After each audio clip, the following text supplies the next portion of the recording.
I made a strange pact with my 15-year-old self that I had to follow through with ever since. I agree that she creates all the characters and I create the stories that form around the characters. And I think many of us have that arrangement with our younger selves, always carrying the same OCs you created like years ago. For example, the OCs that are currently in my book, I created many of those guys when I was 15. This drawing of Kathy never ceases to amaze me on how much she has changed. But yeah, I made many of my OCs long ago, and that's not a bad thing per se, but I always have this feeling eating away at my soul. Please tell me I'm not alone when I say this, but I felt I was way more creative as a teenager than I am now sometimes. And that's just science. As you get older, you know more about the world and you're kind of hardened by it.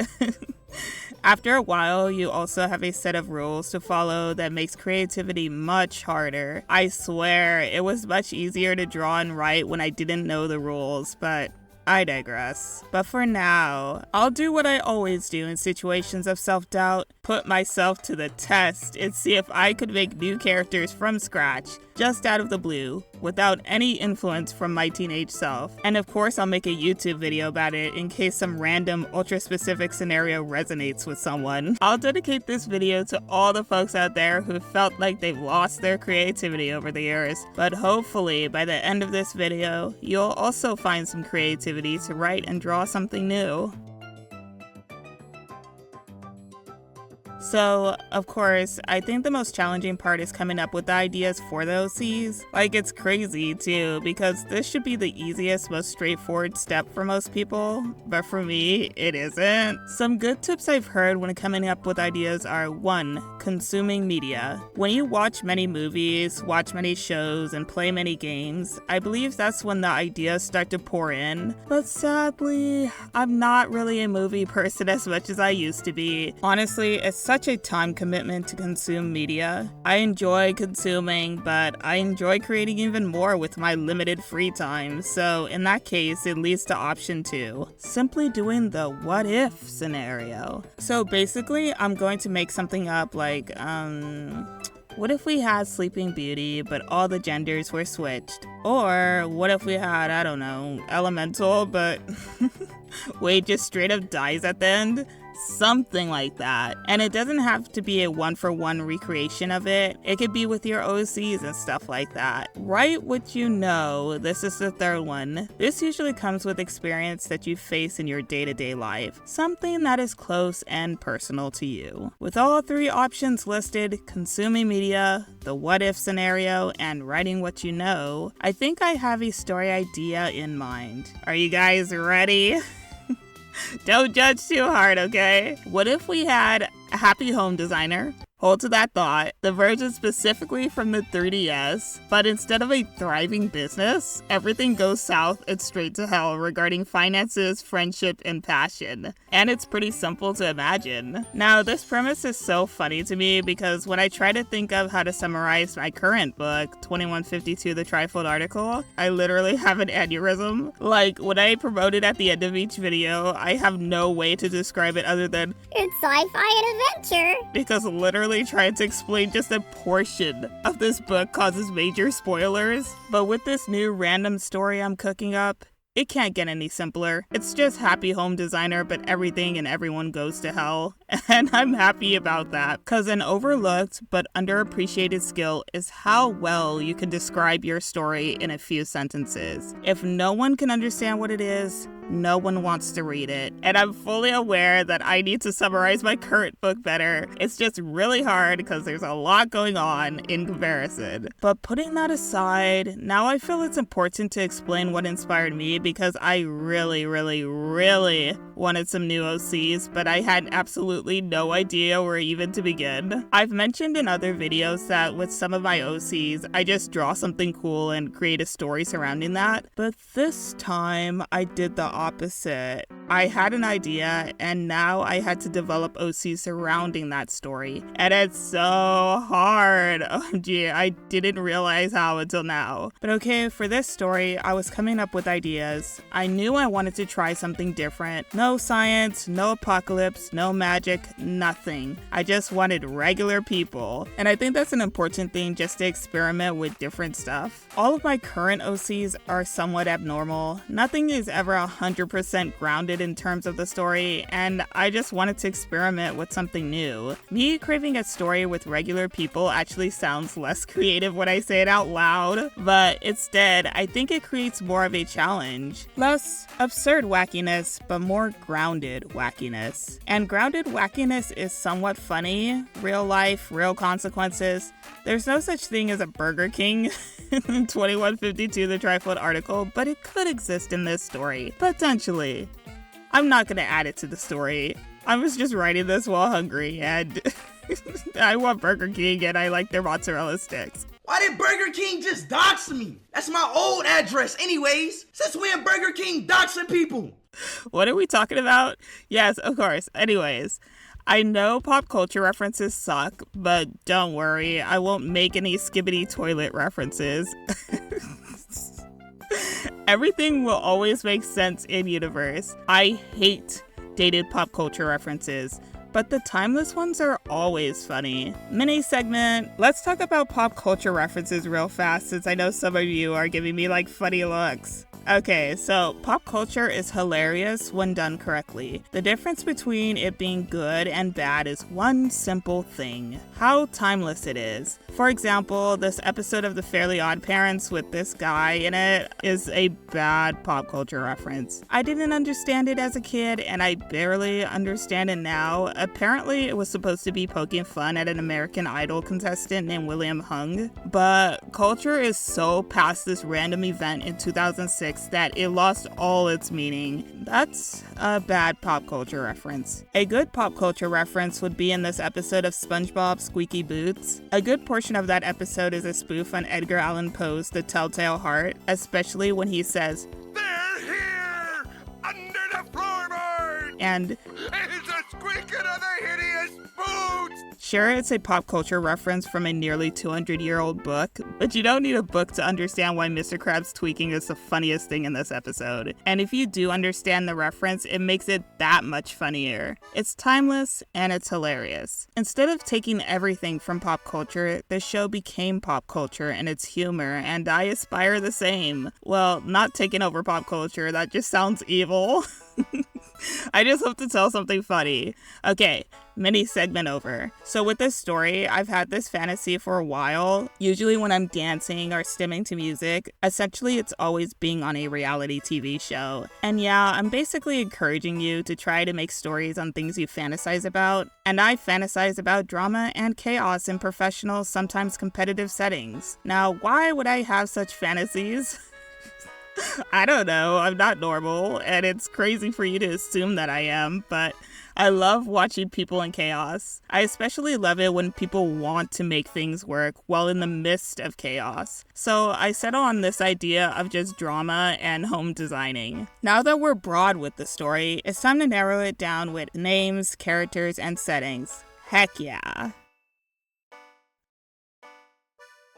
Sorry, I want stories with 20-year-olds in it. I mean, my last book does, but I want the main characters to be it, so yeah. This by far is a challenging endeavor because at the beginning stages without a story, it's easy for your characters to fall into becoming a caricature. Like, oh, she's the smart one, he's the panicked one, he's a terrorist, and all that jazz. Those are like the fun jumping off points, but of course, it's best to branch out from there, giving them arcs, goals, strengths, and weaknesses. So yeah, here are the 4 OCs I'm considering adding to this story. Let me know what you guys think. I wanted to give them a uniform because, I don't know, it's cute, and I feel like it's a subtle way to tell their personalities. They are all interior designers, but of course, they all have different approaches. And yes, before you ask, that's an OC challenge for you guys. Give your OCs a pair of clothes, like a uniform or whatever, and see how they'd wear and style them. Usually this small thing can say a lot about their personality, and if they refuse to wear the clothes, it also says something. Another thing I did was scroll through Pinterest,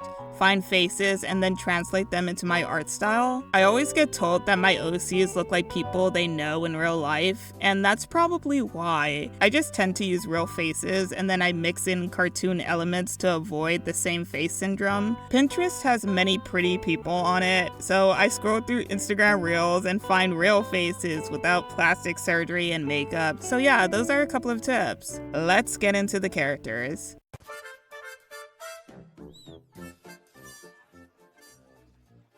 Hello guys. Hey, how's it going?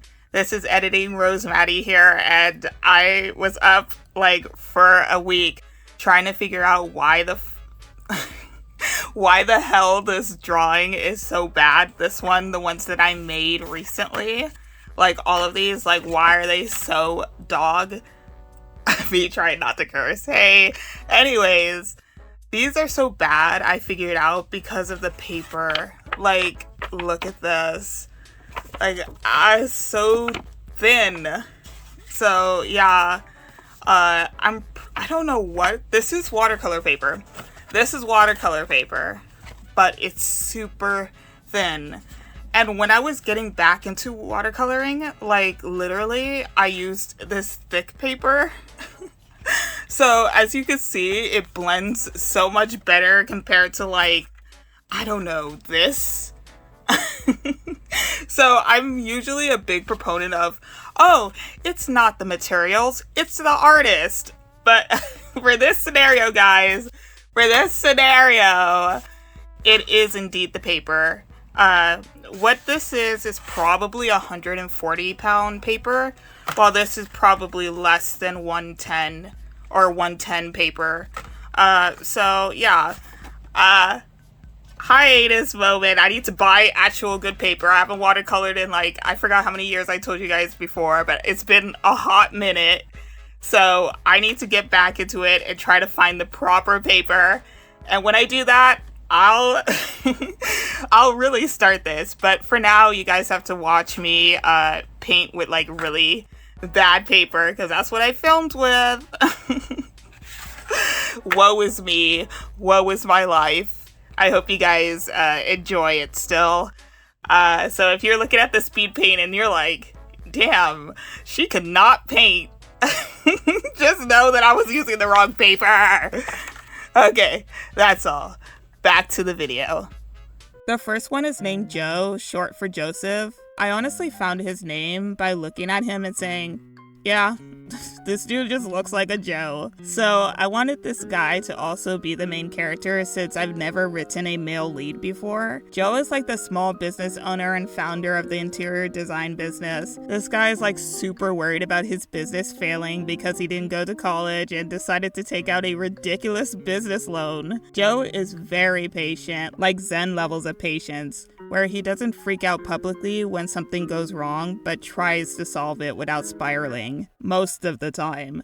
Which is somewhat crazy considering everything goes wrong, especially since he hired his friends and a random college graduate. He's close to all of them, which can be a problem since he's their boss. His arc will mostly center around maintaining friendships while trying to elevate a career. A very 20-something-year-old struggle to deal with. He's tired, broke, and lives in late-stage capitalism. All the good stuff. Zaraya is Joe's best friend. She's the one who finds the clients and promotes the business in any way she can. I found the name Zaraya through baby naming websites, and I kind of changed the spelling to have an H at the end because literally, why not? I think it just looks better with an H. Since Joe is the laid back one, I can imagine Zaraya being more of the he asked for no pickles type of character. She's very kind and very sweet, but she isn't afraid to speak her mind, even if it means crossing a couple of lines and stepping on people's toes. She's very good at what she does, but I could see her arc being similar to Joe's. While Joe is afraid to speak his mind while trying to maintain the business, I can imagine Zaraya's being the opposite. She isn't afraid to speak her mind while trying to maintain the business, which can lead to issues with coworkers and clients, so I think teamwork will be a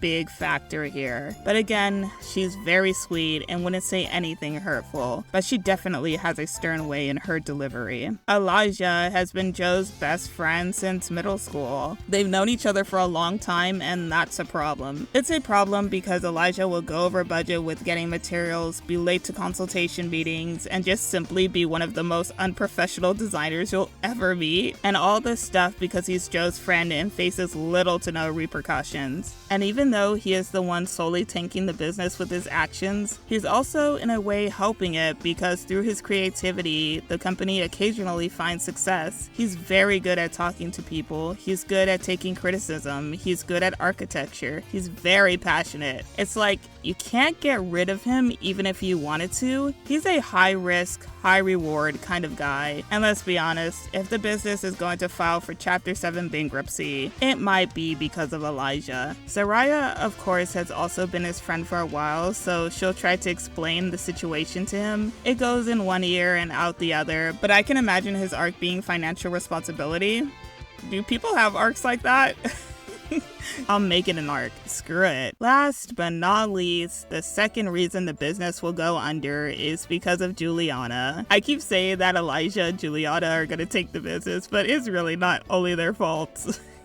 I like bullying them. So Juliana, she's an art school graduate at the peak of Mount Stupid of the Dunning-Kruger effect. If you don't know what that means, it is essentially when someone overestimates their knowledge or abilities in a particular area, even though they may not be especially knowledgeable or skilled. So yeah, she's a great designer, she's just not as good as she thinks she is. She gets super upset when criticized and can't really understand why people don't like her remodels. With Juliana, it's never malicious. She always puts 100% into everything she does and wants everyone to see her creativity as she sees it. But that'll take a lot of work and patience. Her arc will definitely be overcoming that peak ignorance and getting a stable level of learning and growing, while not losing her passion in the face of rejection. This will definitely be fun to write since I've climbed Mount Stupid. As an artist, I hope Juliana's story, when I do finish writing it, helps some other artists out there. And with that, I think that's all the characters I could think about right now for this story. I could for sure imagine them having a rival business that is just better than them in every way, just to spice up the drama that's already spicy. I know that's like cliche to have like rivals, but come on guys, they're fun.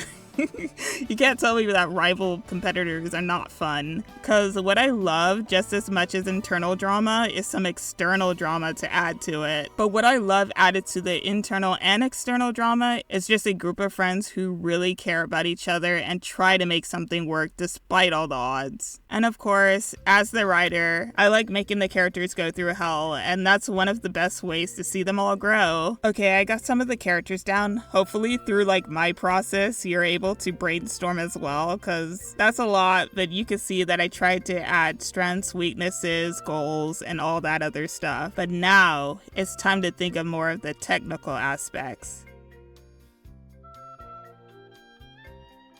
The title is by far one of the hardest things to come up with, but it's also one of the most fun when you find the name. My method is that I usually finish the story first and then I come up with a title, and if not the story, probably at least the outline. But for this, I think I'll call the story Joe Triple L, because the company name would be something corny like Joe's Luxury Lifestyle Living, and instead of the mouthful that is essentially an SEO title, I'll just call it Joe Triple L. Of course, there are a million ways to tell the story, like through a comic, webtoon, or animated short, but I like making illustrated books, so I'll go with that as always and put it in my website. So far, I have one story on my website that follows this method, and I kind of just wish more people did this. It's like having a page that is formatted as a book, while on top, it's either the animation or illustration. I actually really wish more modern artists did this, but I found that in order to tell stories like this, I needed to build my own website from scratch, which is a whole video in itself. But anyway,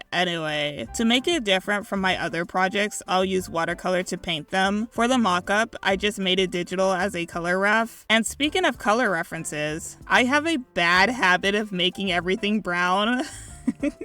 Like, I'm sorry, the color pairs nicely with everything. Random fun fact, but most digital artists tone their canvas brown because that's a color that they don't use while coloring. But for me, I tone my canvas with magenta before painting because you can't pay me to use this color ever in a drawing. It's so ugly. But whatever, that's not an issue because I'm painting with real water and real palettes this time. And granted, it takes longer than just doing it digitally, but after my last video, I kind of accidentally fell in love with it again, so that's what's going to happen. And what's even crazier than watercoloring a book is that I plan on animating, maybe, if I ever choose to make myself suffer down this route. So basically, I would do each frame digitally, like, let's say flip a clip, print out each frame and paint it, and then take a picture of each frame. I can imagine this going wrong so fast. Like, how would I even get the colors to be consistent? I mean, I could imagine painting a background with watercolors because that's what many animated properties do, but actually painting the characters that move? Yeah, that's a disaster. Maybe I won't do it. Maybe I will. I don't know.